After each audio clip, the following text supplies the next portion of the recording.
Merhaba arkadaşlar, hoş geldiniz. Bugün ilk defa penye çantayla çalışacağım. Fotoğraflarda siyah var. Onun satışını yaptığım için elimde kalmadı. O yüzden bu renk ile gösteriyorum. Orta incelikli bir penye ipi kullandım. Bunda da biraz seçim zor oluyor. Çok kalınlığıyla işlemeyin. Hiç kolay olmuyor. O yüzden şu kalınlık gayet ideal. Tığ numaramsa 8 milim. Oldukça büyük makasım. Ve bir de tabii ki de işaretleyicim. Hazırsanız hadi başlayalım. Önce tığımı bağlıyorum ipimi şöyle. Ardından da 18 tane zincir çekeceğim.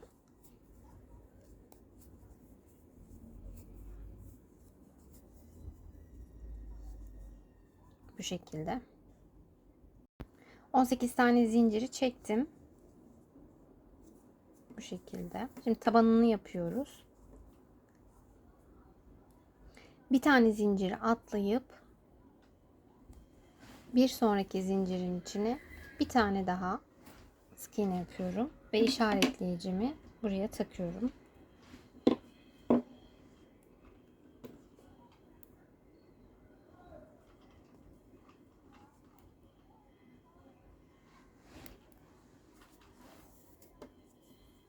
Bu ön yüzüne batıyorum bu arada. Penyede şuralara batmak oldukça zor. O yüzden bu kısımlarını batıp sıramın başına kadar sık iğne yapacağım. Penye ipinin içinde bazen böyle eklemeler de çıkıyor. Şöyle arkada kaldı artık o. Tabii daha kalitelisini alırsanız çıkmaz büyük ihtimalle. Şimdi buraya kadar her zincirin içerisine birer tane sık iğne yapacağım.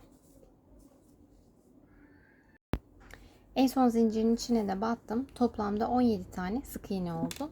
Tabanda sadece bir defa arttırma yapacağımız için bu başlara geldiğimizde aynı deliğin içine 3 tane sık iğne gelecek şekilde yapacağız. Bu en son batmış olduğumdu. Bunun içine bir tane daha batıyorum. 2. Bir tane daha batıyorum ve 3. Toplamda en sondaki zincirin içinde 3 tane sık iğne oldu.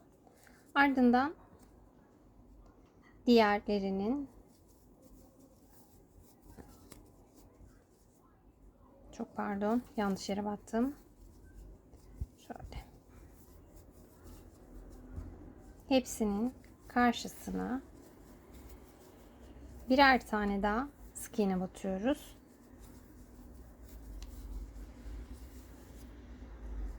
Şurada ilk başta battığımız yere gelene kadar birer tane sık iğne yapacağız. Her sık iğnenin karşısına. Burada sıra sonuma geldim. Bir tane zaten batmıştım. Şuradaki arttırmayı saymayınca 16 tane sık iğnem var bu tarafta da. Şimdi buraya da aynı boşluğun içerisine şuraya tekrar yakından göstereyim. 1 2 2 tane sık iğne yaptım.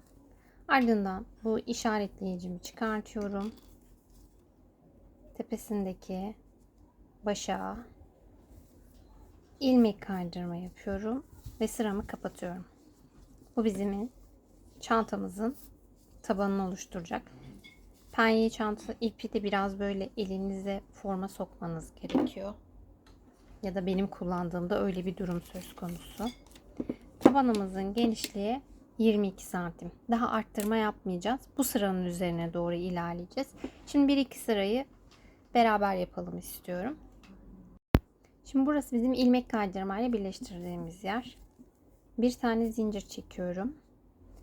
Bu sefer öne değil geriye doğru batacağım. Bir tane. Bakın.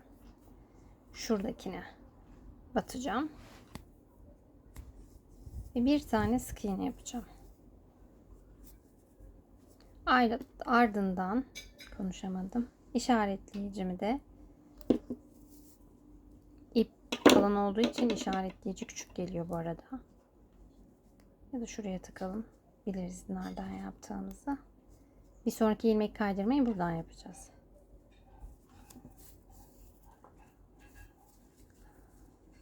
Şimdi her sık iğnenin tepesine bir tane sık iğne yapacağız.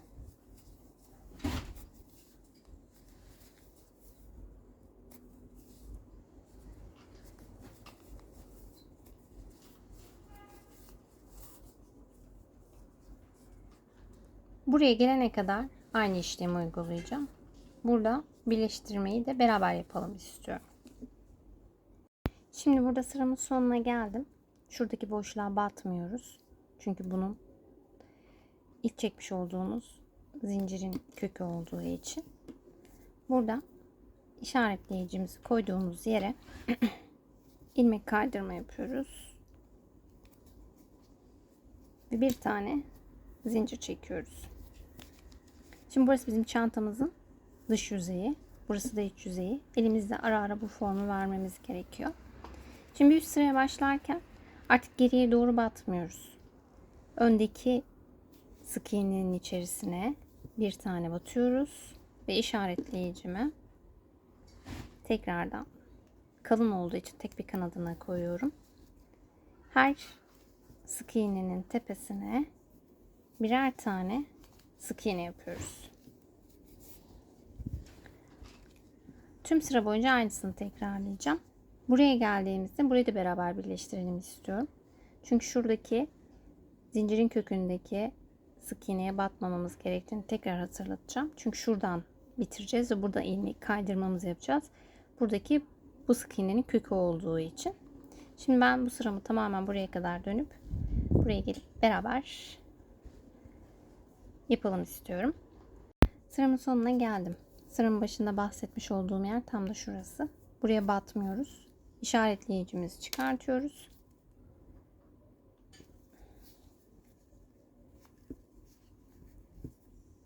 Ve bir tane ilmek kaydırma yapıp sıramızı kapatıyoruz. İlk sırada yaptığımız işlemi bir daha tekrarlamıyoruz yani. Bir tane zincir çekiyorum ve direkt sık iğnenin köküne batıyorum ve işaretleyicimi takıyorum. Tüm sıra boyunca aynı işlemi uygulayacağım. Hepsine birer tane sık iğne çekip sıramın sonuna geleceğim. Dikkat etmemiz gereken şuradaki boşluğa batmamamız. Çünkü bu buranın kökü olduğu için. Şurada bitiriyoruz buradaki yerde. Ve ilmek kaydırma yaparak sıramızı birleştirip bir zincir çekip diğer üst sıraya geçiyoruz. Şimdi ben size kaç sıra yapmam gerektiği ile ilgili net bir bilgiyi paylaşacağım. Toplamda 13 sıra yapacağım. Büyük ihtimalle bu 3 tane sıramın üzerine 10 tane daha sıra çıkacağım. Birleştirme yöntemimiz de aynı, hiç değişmiyor. Buradan aynı şekilde ilerlerseniz, ayrıca işaretleyici de kaybetmeden yaparsanız bir bozulma olmaz çantanızın formunda. Ayrıca elinizde de şöyle her sıraya çıktıktan sonra şöyle bir içe doğru düzeltme yaparsanız çok daha iyi olur. Şimdi ben 10 sıramı da tamamlayıp çantamın son halini paylaşıyorum. Toplam 13 sıra yaptım. 2, 4, 6, 8, 10, 12 ve 13. Tam boyu da sizinle paylaşayım. Derinliği gayet iyi geldi. 14 santim. Genişliği de 21 santim. Küçük çantalar için gayet ideal. Şuradakiler ipte bağlantı noktaları çıktı. O yüzden içine yedirmek zorunda kaldım. Bir de sürekli olarak daha önce de dediğim gibi işlerken elimle şöyle form vermek zorunda kaldım. Çünkü bilmiyorum sizin bilginiz var mı bununla ilgili. Bu penye çantaları işlerken biri bir tarafa gidiyor, biri bir tarafa gidiyor. Neyse, şimdi birleştirme kısmını göstereceğim. Ondan sonra askılamaya geçeceğiz. Tam işaretleyicimin olduğu yerdeyim. Yine şurayı boş geçtim. Şimdi buraya bir tane ilmek kaydırma yapıyorum.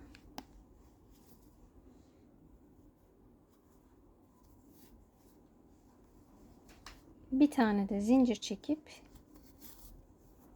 ipimi keseceğim. Burayla işlemimiz bitti. Sonra bunu içine yedireceğim. Bu arada işaretleyiciyi çıkarmadım ve bakın hiçbir kayma olmadı. Sadece çantanın ipinden dolayı şöyle biraz eğri büğrü durdu ama direkt yan taraftan birleştirme noktasını tamamladım. Şimdi ipimi de ben içine yedirdim. Şöyle tığla araya çektim, ucunu da kestim. Şimdi ihtiyacımız olan 4 tane işaretleyici. Eğer ki işaretleyiciniz yoksa da farklı renkli bir ip yardımıyla sırayı sayıp şuralara geçirebilirsiniz. Kemeri direkt üzerine işleyeceğiz. Pardon, kemer değil, askıyı üzerine işleyeceğiz. O yüzden bir yer belirlememiz gerekiyor. 3 tane buradan, 3 tane buradan, 3 buradan ve 3 buradan yapıp 6 tane sık iğne üzerinde çalışacağız. Şimdi ben yerlerini işaretleyeceğim hızlıca. Size de nasıl belirlediğimi göstereceğim. İşaretleyicilerimi taktım. Şu şekilde göstereyim. 6 tane buradan, 6 tane buradan, 6 tane de buradan tam kenara ayarladım. Çantamın her iki tarafta da 13'er tane sık iğne var. Yani eşitlik tam olarak sağladım çantamda. Ben sol kenardan başlayacağım. Çantamızın en detaylı kısmı burası. Burada çok zor değil. Sadece bir kere dikkatlice bakmak gerekiyor. İşaretleyicimi çıkardığım yere ipimi bağlıyorum. Şöyle yaklaştırayım, zoomlasın.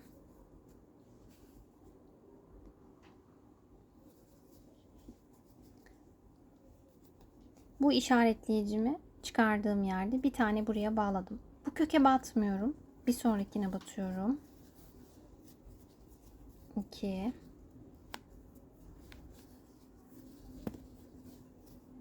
3 4 5 ve diğer işaretleyicimin olduğu yer. Bunları bir daha takmıyoruz. Sadece ilk sefer için gerekliydi.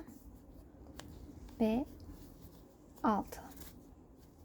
Bakın toplamda 2, 4 ve şu ilk yaptığımızla beraber 6 tane sık iğne başımız var. Şimdi burada bunu kapatacağız. İlk başta bulunan ilmeğimizi bırakıyoruz. İkinci ilmeğimizden tığımızı geçiriyoruz. Ardından en son bıraktığımız yerdeki halkamızı alıp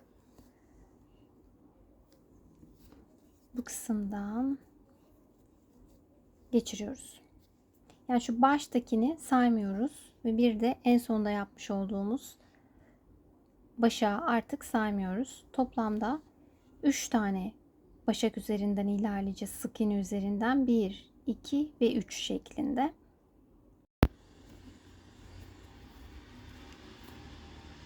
Bir tane zincir çekiyorum. Ve toplamda 3 tane sık iğne üzerinden çalışıyoruz yine. Bu 1,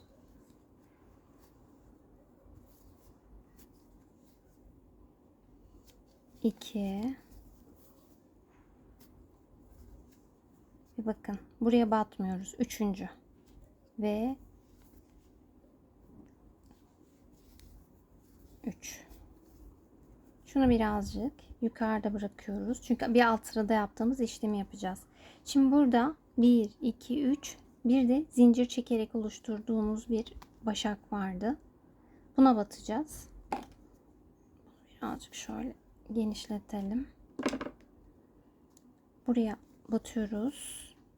Tekrar tığımıza ilmeğimizi alıp buradan çekiyoruz. İkinci kemer sıramızı da bu şekilde tamamlıyoruz. Bir tane zincir çekiyoruz. 1 sık iğne yapıyoruz. Şurada bir tane daha var. 2 sık iğne yapıyoruz. Şurada bir tane daha var. 3 sık iğne yapıyoruz. Ardından yine bunu biraz uzun bırakıp 1 2 3 bu ilk yapmış olduğumuz zincirli olan yere batıp ilmeğimizi geçiriyoruz. Bu şekilde çıkarıyoruz. Ardından tekrar bir zincir çekip buradaki 3 tane sık iğneye devam ediyoruz. 2, 3,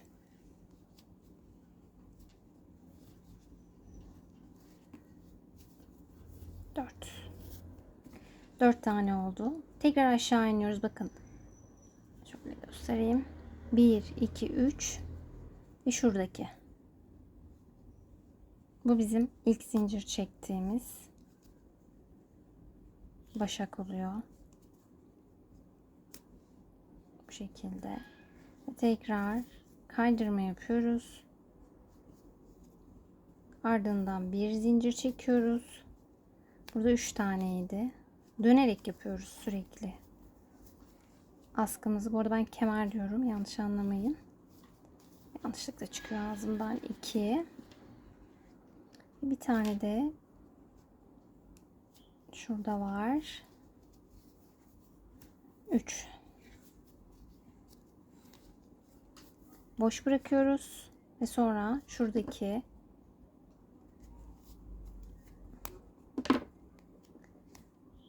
başağın içine girip bunu buradan çekiyoruz. Ops.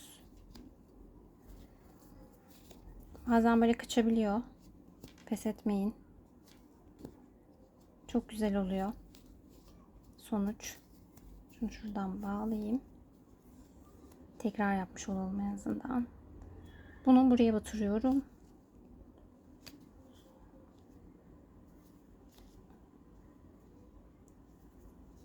Buradan çekiyorum. Ve aynısını yapacağım. Tekrar. Şu şekilde bir görüntüsü var. Uzaklaştırayım. Bunu tam askı boyuma, yani istediğim boya gelene kadar bu şekilde ilerleteceğim. Yapılışı çok basit, dediğim gibi bir tane zincir çekiyoruz. 3 tane sık iğneye batıp en sonunda ilmeği uzun bırakıp ilk çekmiş olduğumuz zincirin içinden çekiyoruz. Buradaki işlem devamlı böyle gidiyor. Askımın sonuna geldim. Başlarda biraz zormuş gibi oldu çünkü gövdeye çok yakın olduğumuz için, ama sonradan çok kolay oldu. Bakın görüntüsü tamamen bu arkadaşlar. Çok güzel. Aynı sıraya sayısına sadık kaldığınız müddetçe bu görüntü ortaya çıkacaktır. Şimdi ben toplamda burada 23 tane sıra var. Bunu 25'e tamamlayacağım. Şuradaki sırtları sayabilirsiniz sıranızı ayarlamak için. Şimdi en son geçirdim. Bunu buradan kesiyorum.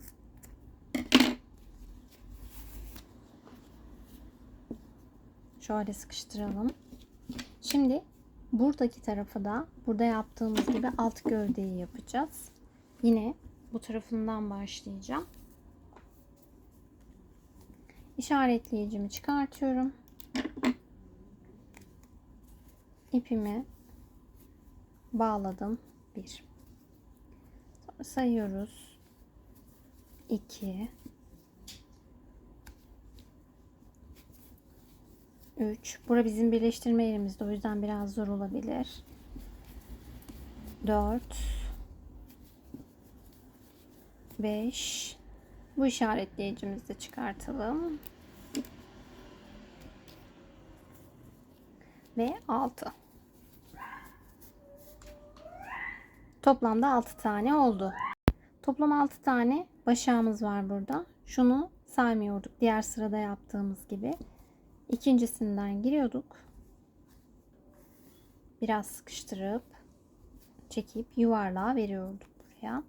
Ardından bir tane, birazcık daha sıkıştıralım. Bir tane zincir çekiyoruz. Toplam 3 tane üzerinden yürümüştük. Bu 1. Bu 2. Ve bu da 3. sık iğnemiz. Şimdi Bunu buraya bağlayacağız. Yapmamız gereken işlem, bunu boğazda bırakmışız. Şöyle uzunca bir ipi kesmek.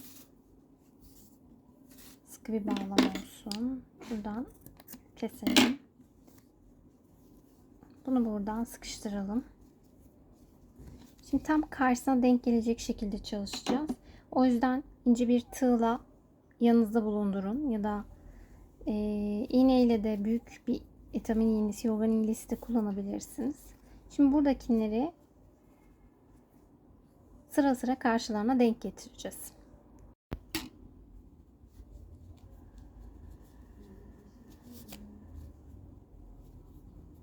Bu üst taraftan kesmiş olduğum ipti.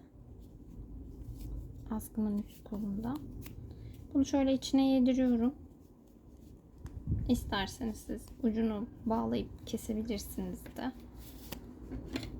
Bunu buradan yok ettim. Şimdi bu işimizi buraya bağlamakta. Burası çok kolay. Direkt önünüze geldiği şekilde ilerleyebilirsiniz. Bir tane buradan çekiyorum. Denk getirmek için.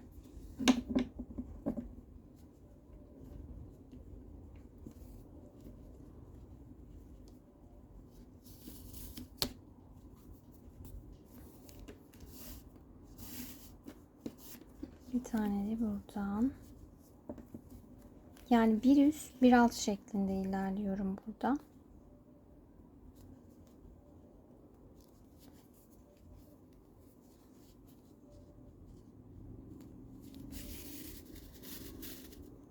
Bu arada ben ipi çok uzun kesmişim. Siz o kadar uzatmayın.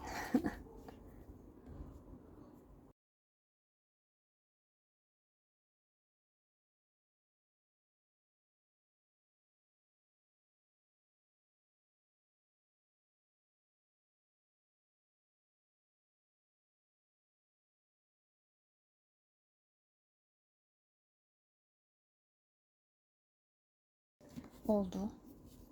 Yani buraya bakınca çok bir karışık tarafı yok. Sadece birbirlerinin ağzına getireceksiniz. Alt başakla üst başağın bir alttan bir üstten şekilde birbirine dolayarak ilerleyeceksiniz. Zaten burası yuvarlak olduğu için bu tarafa geliyorsunuz. Daha sağlam olsun derseniz eğer üzerinden bir sıra daha gidersiniz. Şöyle bir alt bir üst şeklinde ilerlediğinizde zaten birleştirme yeri de arada kayboluyor. Görünmüyor bile. Bakın. Aynen bu şekilde. Şimdi ben o ipimi de yedirip son dokunuşu yapacağım. Çantamın işleme aşaması bitti. Artık askısını da birleştirdik. Bayağı zorlandım gibi görünüyor askıda ama değil.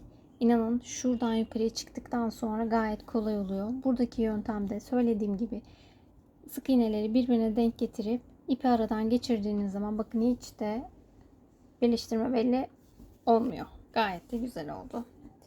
İlk defa penye iple çalıştım demiştim. O yüzden bu tarz uzatmalar olabilir, mazur görün.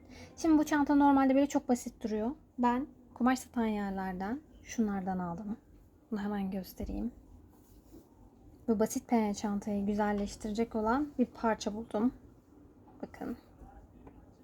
Bu da yaprak şeklinde. Şimdi bu aldığım parçayı çantamın bir tarafına bağlayacağım.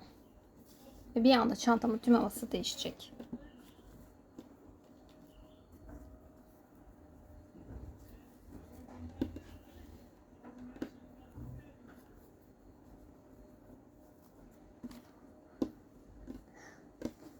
Bakın inanılmaz güzel oldu.